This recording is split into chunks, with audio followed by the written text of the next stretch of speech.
Welcome to the second week of Mechanical Operations course. Today we are starting lecture 1, which consists of fine grain size distribution. If you remember the week 1 lectures, there we have discussed particle size distribution using sieve analysis. Here we are covering the particle size distribution of very fine particles. So, particle size is probably the most important single physical characteristic of solids.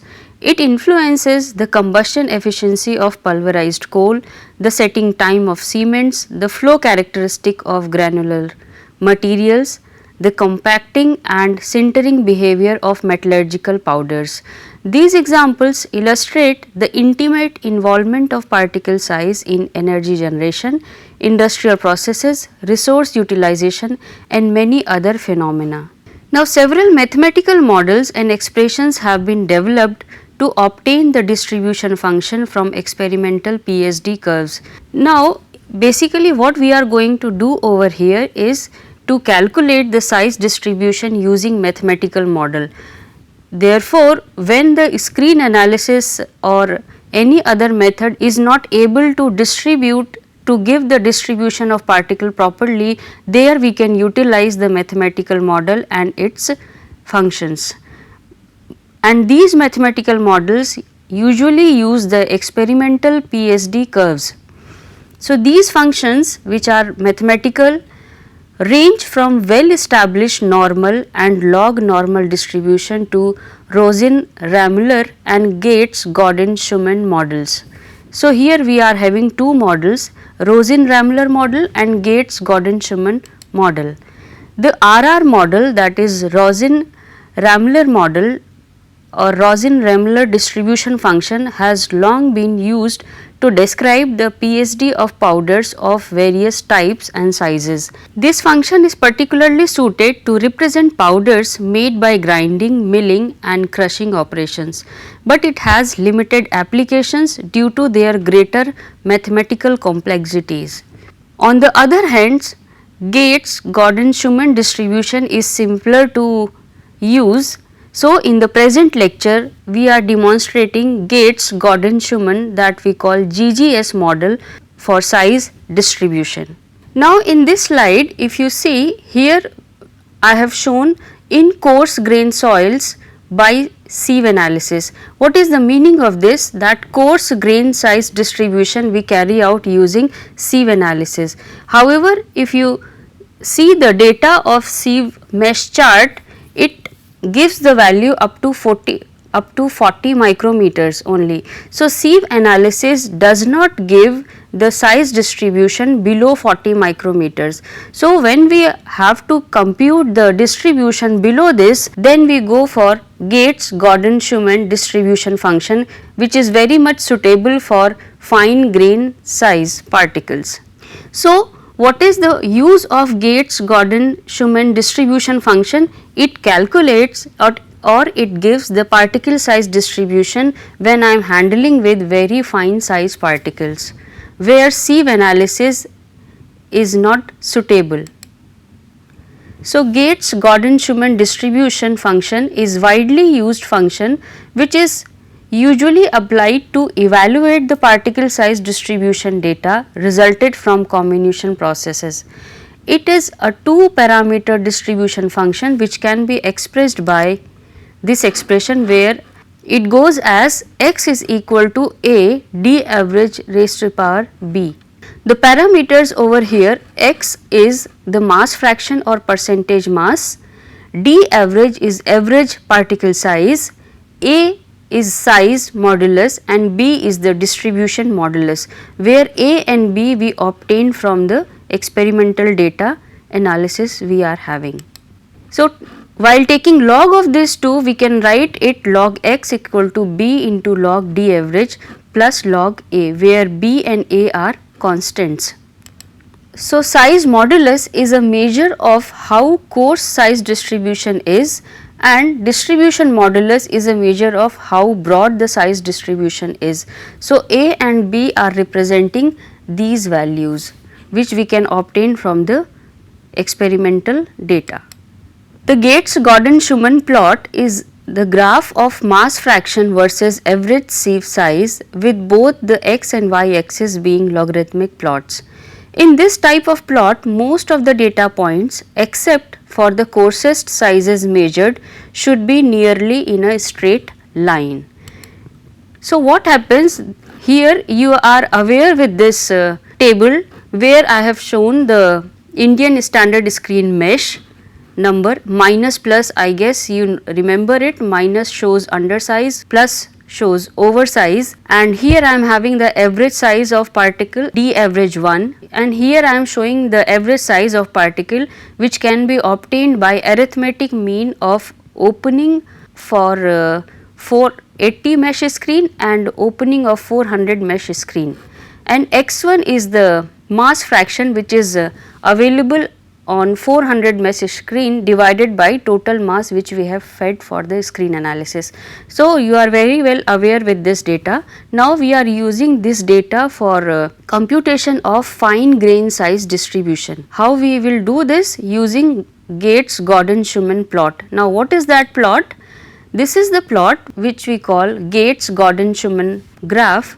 Here the plot is between mass fraction versus average size, that is d average. It is a log-log plot, and this mass fraction as well as this average size d average is taking from this table only. So, if you see this figure, what it shows, that when I am concentrating on this part which is basically dealing with the fine particles, because here d average keeps on decreasing. So, here I am having the fine particles. So, if I am considering this particular section, and usually it gives the straight line, apart from the coarsest section, the rest of the section or where the fine particle lie, it gives the straight line section.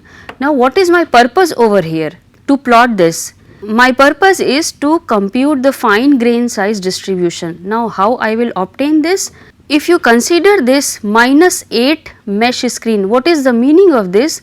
That the material which is passed through 8 mesh screen and it is retained on the pan. So, what is the distribution of particles which are available on pan, that we can obtain using this curve? That is the purpose of this Gates-Gaudin-Schumann plot. So, this is the Gates-Gaudin-Schumann plot which I have just shown.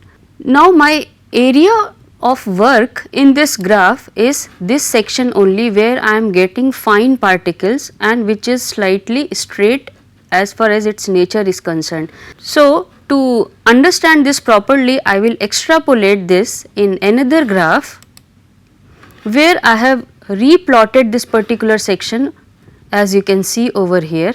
So, this is again the same plot, but only a section I have shown over here. Now, what I have to do? I have to extrapolate the straight line by passing these points till it will reach to the end. Okay. So, here you see this red line I have shown, which is basically passing through the data points falling at below section or below screens or bottom screens. So, for this line we have to compute the slope of it. For this line I have to compute the slope to know the value of b. If you remember, b in Gates-Gaudin-Schumann distribution function can be obtained by slope of a straight line if I plot the graph of log-log plot. So, finding the b from this graph is easier. Once I know the value of b, d average m and x m. What is d average m? If you see the value at the end, what is the value of d average as well as what is the value of x m? What is the last value of mass fraction as well as d average available to me, that I can see from the table or I can see from this chart also.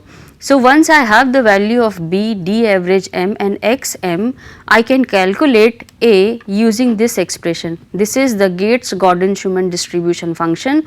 Here I know the value of x, I know the value of d average, I know the value of b while seeing the slope of a straight line which is shown in red color, and a I can found from this. So, once I know the value of a and b, I can have the expression of x as a function of d average. Further, if I want to calculate distribution in this particular region, what I have to find is the d average below to this. I know the lowermost d average from the particle size distribution. What is the next lower value of d average? How I can find it? By using the factor by which the two consecutive screens are defined. For example, if you remember lecture 4 of week 1, there we have discussed that between two successive screen there is a gap of difference of 2 raised power 1 by 4 in the opening. In the similar line, the same statement we will use over here, that d average just below to d average m should be calculated as d average m divided by 1.41. Now, why this 1.41 comes? Because instead of taking value 2 raised power 1 by 4, we have taken over here 2 raised power 0.5. So, that value may vary, but the successive difference between openings of a screen can be defined by these factors only. Here I have taken that factor as 1.41. So, once I am having the lower value of d average, I can put that value of d average over here. I know a and b value, so I can find next value of xm. So, using these values of d average, x can be computed. So, further we will find the next lower value of d average by using the same expression, and then I can find next value of x. In the similar line, we keep on calculating the x values till all the values of x would be equal to xp. What is xp? Is the mass of total feed available in the pan. So, if x would be equal to xp, it means I am having the distribution of material which is available in the pan. If the size distribution of particles from a crushing or grinding operation does not approximate a straight line, it suggests that there may have been a problem with the data collection and there is something unusual happening in the comminution process. So, again you have to repeat the process till we are getting the straight line, because usually the data should be like that. When I am going to lower particle size, it will follow the straight line. So, to illustrate the computation, to illustrate how the GGS calculates the particle size distribution, I have taken this example. Here if you see this, in this table I am having the mesh number from 4 to 200 and below to 200 I am having the pan. Here we have the sieve opening and mass retained on each screen is shown over here. So, you can see in pan I am having 60 gram. So, what is the purpose of this problem is to find the size distribution of material present in the pan for following experimental PSD data using GGS model. So, let us start the computation of this. Here this is the same table which just I have shown, which is the problem table, and here I have to calculate the average size and mass fraction to draw GGS plot. So, how I can compute d average? Because if you see the value of mesh number 4 over here correspond to this, no mass is retained on this, it means all mass is passed through 4 mesh screen, and here if I consider 6 mesh screen, it has 30 gram. So, how I can write this? Minus 4 plus 6, and d average I can calculate by doing the arithmetic mean of these two value, that is 4760 plus 3353 divided by 2. So, it gives me the value 4056.5 micrometer. Mass fraction how can obtain? By joining all this, by adding all these value, and then 30 would be divided by that added value, it gives the mass fraction of these particular fraction.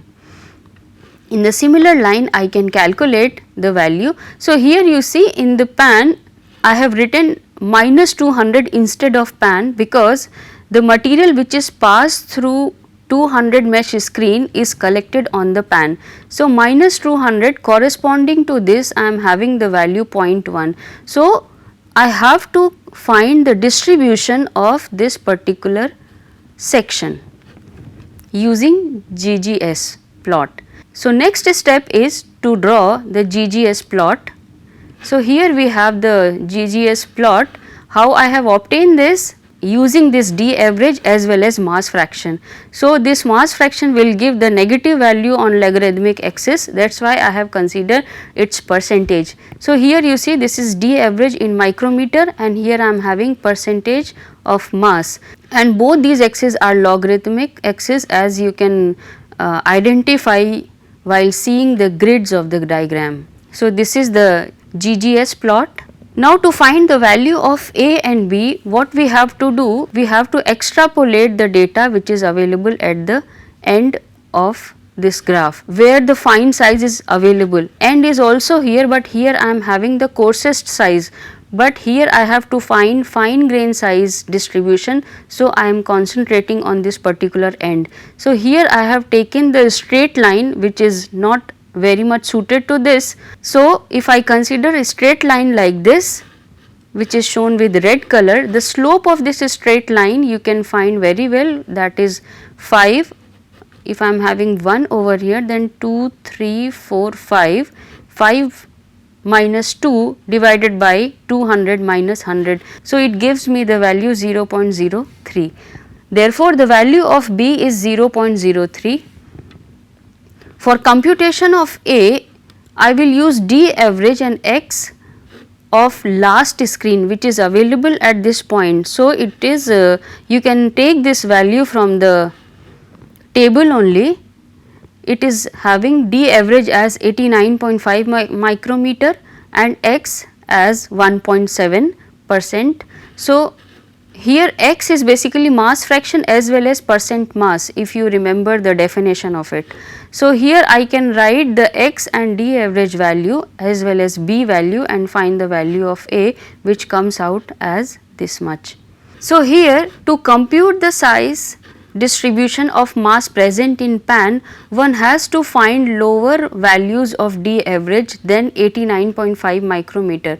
To find this, the interval between two subsequent values of D average should be known. Now, what I have done over here, if you see the value, using these value I have plotted I have considered the end section of the graph. Now, what happens if I consider these two value, the ratio of these two is coming 1.42458, the ratio of these two is 1.419, the ratio of these two 1.4005.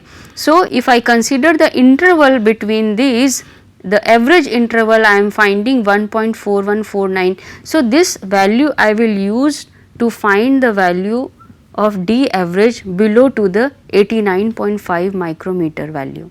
And in this particular slide, if you see here, to compute the size distribution of mass present in pan, different values of D average and X are required. These are found using values of average interval A and B. So, if you see the average interval, it is coming as 1.41495 A value and B value, we have just seen how we have computed this.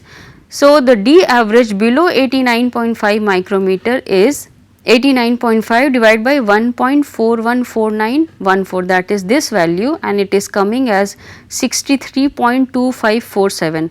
Once I am having this value, I can use this value along with value of A and B in this expression to calculate the value of X. So, X is coming like this.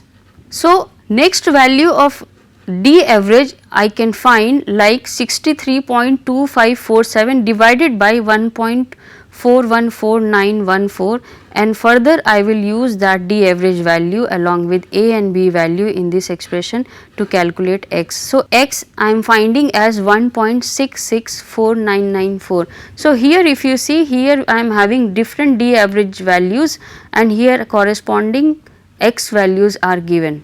So, if you add all these X, it is coming as 9.8367, which is close to 10% value which we are having at the pan. So, it is close to 10%. Now, why this difference is there? I have to achieve 10 and I have achieved only 9.8367 because of the slope and slope value as well as value of A. So, Further, difference between total percent mass as well as that is in pan can be reduced by extending graph of x and d average with other slope. So, once I am changing the slope, I can find new value of b and a, and similarly I am finding more suitable values of a and b, which gives the total mass equal to 10%.